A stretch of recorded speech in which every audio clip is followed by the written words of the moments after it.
Salam dostlar, necəsiniz? İndi bizdə çox gözəl havadır. İndi nanamın xəbəri yoxdur.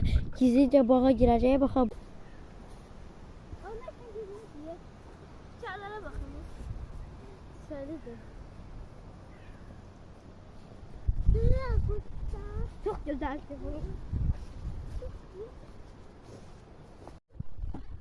Yunus, Hüseyin gelin. Dostlar ben yemişim. Bakın tadına. Necədir? Dostlar bir də qırmızı alça ağacı var. Gəlin gedək orada göstərin. Oo, bu nedir? Çok turştu. Burada qırmızı alça ağacı.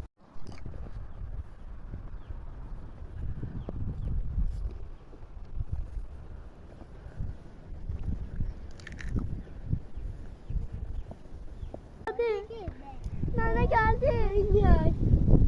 Alça darıp kız koçar. Alça da geldi. Tersliği tutun bu alça.